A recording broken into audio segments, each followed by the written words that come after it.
दोस्तों, राजस्थान में जाटों को लेकर संकट में भाजपा। राजस्थान में लोकसभा चुनाव से पहले बीजेपी एक बार फिर से 2 दशक पुरानी स्थिति में नजर आ रही है, जब जाट वोट पूरी तरह से पार्टी से छिड़का हुआ था। किसान आंदोलन, पहलवान आंदोलन और अग्निवीर योजना को लेकर जाट पहले से ही बीजेपी से नाराज थे। वहीं मौजूदा कैबिनेट में भी जाटों को बड़ी जगह नहीं मिलना, टारगेट करके तबादले किए जाना और साथ ही राहुल कसबा का टिकट काटे जाने की घटना ने इस आग में घी का काम कर दिया है। बता दें कि स्थिति अब जाट बनाम राजपूत की है और राहुल कसबा का टिकट क्यों कटा, इसका सीधा जवाब राजेंद्र राठौर है।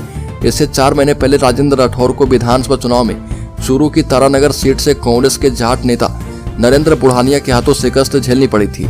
राठौर के इस हार के लिए राहुल कसबा की भीतरघात को जिम्मेदार बताया गया। यहीं से बदले की शुरुआत हुई और राहुल कसबा का टिकट कट गया।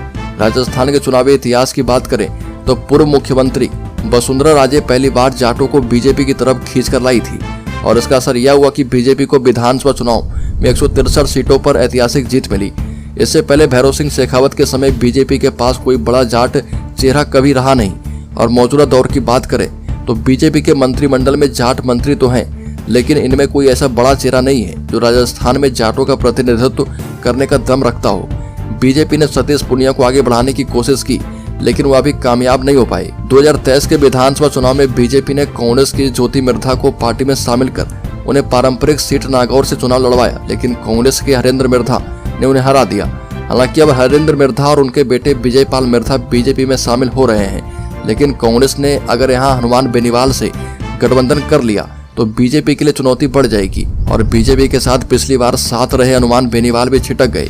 पिछले लोकसभा चुनाव में बीजेपी ने हनुमान बेनीवाल की पार्टी आरएलपी से नागौर सीट पर गठबंधन किया था और इसमें हनुमान ने नागौर की सीट तो जीती ही, साथ ही अजमेर, बाड़मेर और राजसमंद सीट पर भी उनके प्रभाव का फायदा बीजेपी को मिला।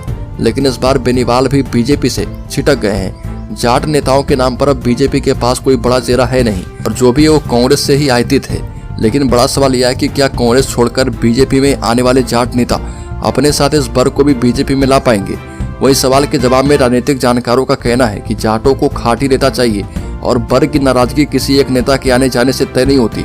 इसके लिए समग्र परिप्रेक्ष्य यानी ओवरऑल पर्सपेक्टिव देखा जाता है। बता दें कि राजस्थान में जाटों की नाराजगी के 4 बड़े फैक्टर पहले से काम कर रहे थे। इसमें पहला है किसान आंदोलन, दूसरा पहलवान आंदोलन, तीसरा अग्निवीर योजना और चौथा पूर्व राज्यपाल सत्यपाल मलिक के साथ सलूक। इसके अलावा सतीश पुनिया की बात करें तो 4 साल उन्हें संगठन में काम करवाने के बाद चुनाव से ठीक पहले बदल दिया गया और मौजूदा कैबिनेट में भी जाटों को बड़ी जगह नहीं दी गई है। अब इसमें राहुल कसबा का फैक्टर भी और जुड़ गया है, जिससे नाराजगी और भी बढ़ने का काम जो है होने वाला है। तो दोस्तों, इस खबर में इतना ही। राजस्थान से संबंधित हर एक न्यूज को पाते रहने के लिए सब्सक्राइब करें और बेल आइकॉन जरूर दबा दें।